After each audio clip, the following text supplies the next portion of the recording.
Hi guys, welcome back to another video, or your first video here, I don't know. Welcome if you're new here, welcome either way.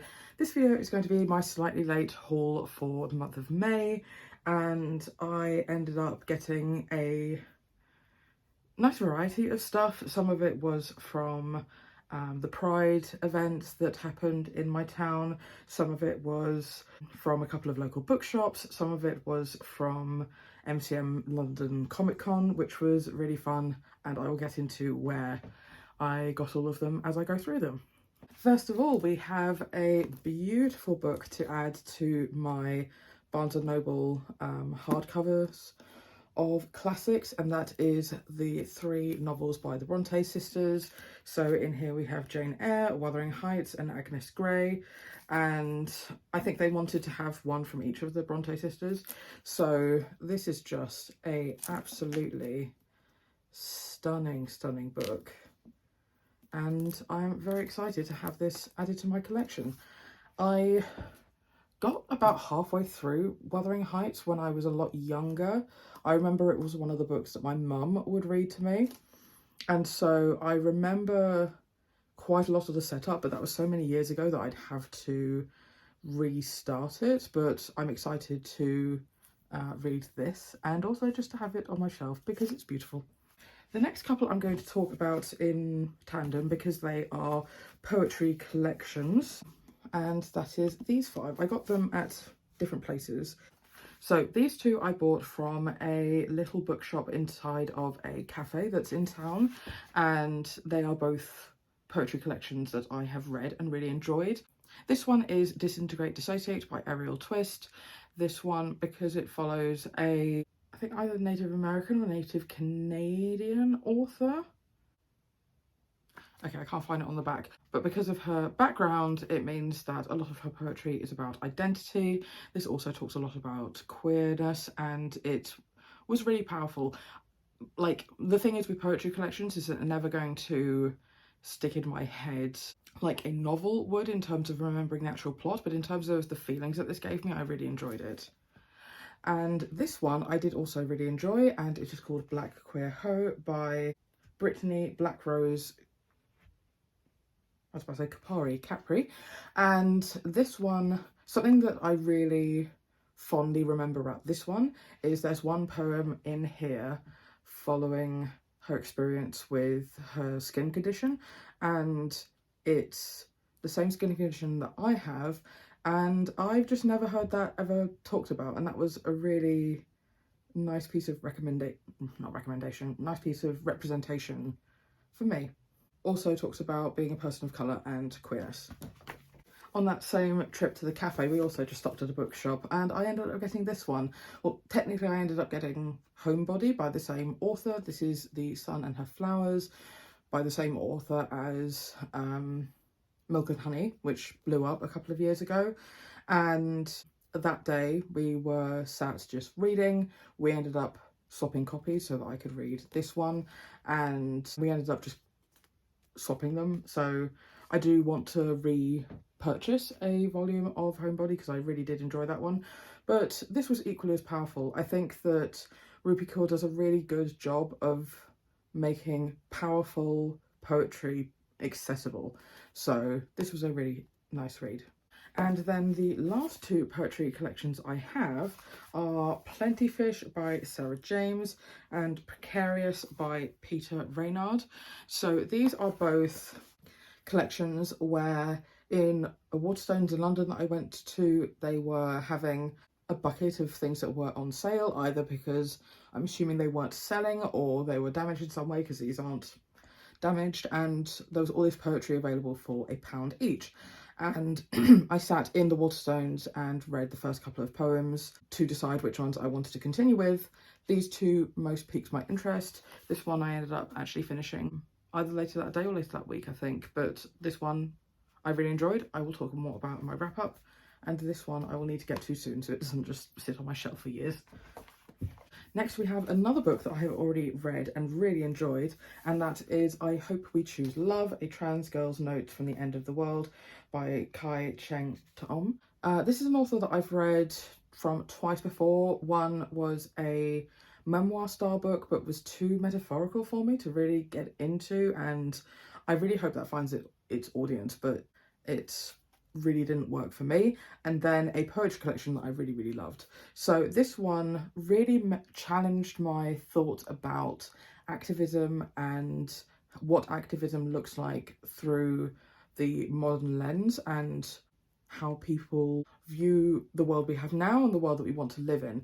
I didn't necessarily agree with everything in here, but then again, I don't have to agree with everything to really enjoy a book. And I think that this author had such great things to say about the state of activism now. For example, when the public become sort of the judge and the jury for people who do bad things online, how that isn't consistent, and it tends to be that the people that are seen as expendable get harsher punishments than the people who are seen as not. So I think that was a really, really interesting commentary in here, and I would highly recommend this if you're interested in any style of activism or any type of activism against any group, because I think that the things said in here about the queer community, I think, could be really relatable regardless of what people are protesting against or for. Next, we have a stack of things that I ended up getting from MCM Comic Con. Now, my favourite part of Comic Con is always the Artist's Alley.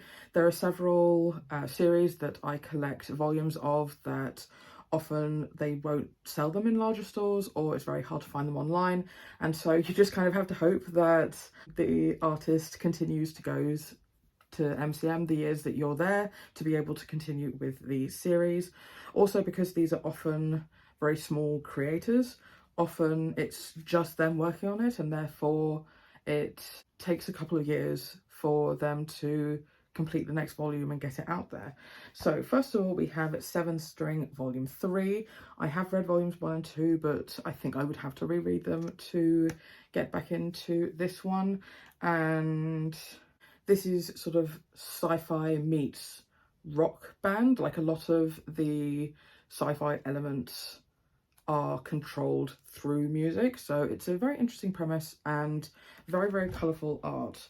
Obviously this is volume 3, so I don't want to quite spoil anything, but this is the sort of art style that you're getting, so I'll be interested to continue with this. Next, we have 2 comics by Sarah Jones, this first one being Grimm Volume 1. So I really love her art style. I have bought from her before. The Doll Maker? Something along those lines, but it's quite sweet and creepy, sort of a mixture of the two, and I really love her watercolour stuff. So her art style is kind of like this. And I'm excited to get into this one. Next, we have more of a non-fiction, Lolita Lessons, an art book and basic guide to Lolita fashion. So this one goes through the aesthetic of Lolita, as it is a hugely popular type of fashion in East Asia, especially in Japan. So in here it's a lot more art print with some pages of text to sort of go through more about the history of the aesthetic itself. So very interested to go through this. Next, we have a couple of zines, and that is Fat Craft Volume 2 and Volume 3. With zines as well, again, if you kind of miss the release of them, it's quite hard to find them online unless they're still being produced. But this is run by a group who want to have fat people be put into places where normally you only get art depicting very skinny women and skinny men. There's people of all gender types in here.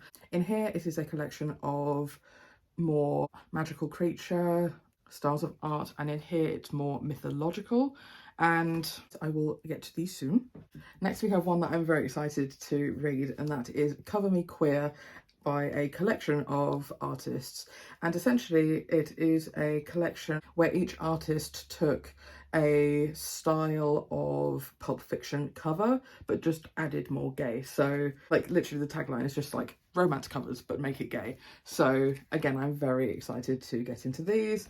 The art styles in here look incredible and really varied. So just to give you an idea.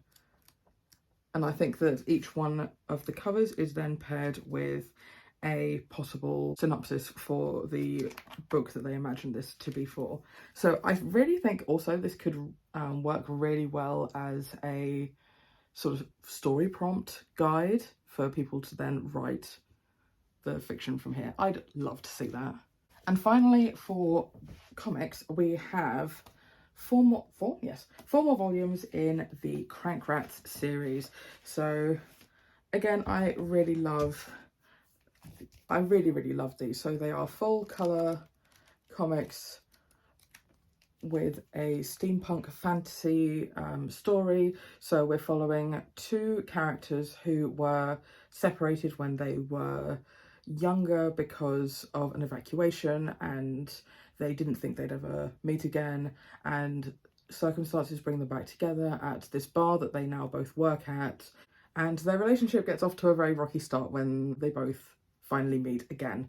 And I think this just has such a perfect balance of developing these characters and their relationship, development of both sides of the story with the background of this war, and in terms of the political intrigue and building up the fantasy setting. And I just think that it's such a well done story, and I am so excited to see where it goes, because this is volume 6 to volume 9, so I have already volumes 1 to 5, so I will reread those in order to continue.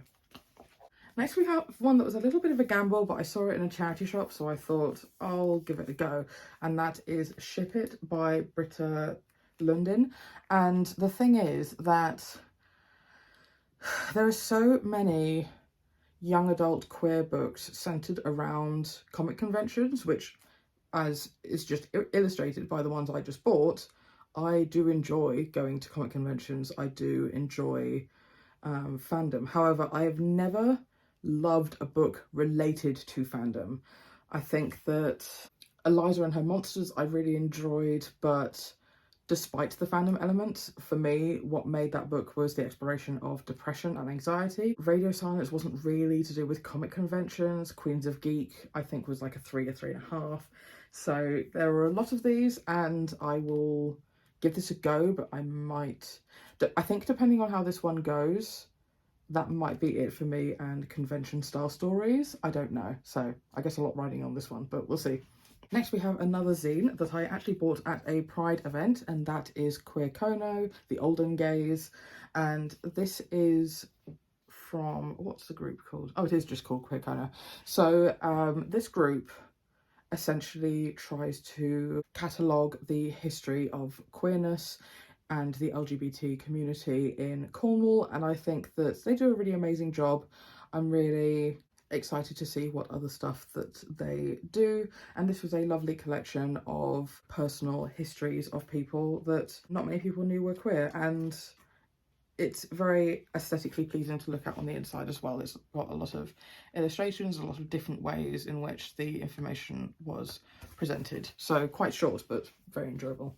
Next we have a play to a musical that I really enjoy, and that is Fiddler on the Roof. So this one I've not seen on stage, but I really love the film. And yeah, this one follows a father of several children. I can't quite remember how many children he has because the storyline doesn't go into all of them in detail. However, over the course of the play, he is challenged more and more in his beliefs as the relationships that his daughters get into break slightly out of the very traditional Jewish religious role that he plays. And this one has quite a number of songs that are very famous, like Matchmaker, Matchmaker, Make Me a Match, and If I Were a Rich Man. And yeah, I think this is a beautiful story. I am very interested to read it. And finally, I have two that I found in charity shops that I believe fall into the ancient Greek retelling. This one might be ancient Rome, but we have Piranesi and Pandora. So I don't know too much about these two. I don't want to know too much about them going in, but I am very excited to read both of them. I thought that ancient Greek retellings were going to make an absolute boom at the moment, but I'm not sick of it yet. So these two I'm very excited to have, and I will be getting to them very soon. All right, pause for a thumbnail. Oh, I need a drink. And there you have it. Those are the, shall I count them? Probably. 22 books that I bought in the month of May. Whew. A lot of these I have already read though, so I don't feel too bad. But anyway, do let me know about a book that you've bought recently that you're really excited to get into, and I will see you in my next video. Bye!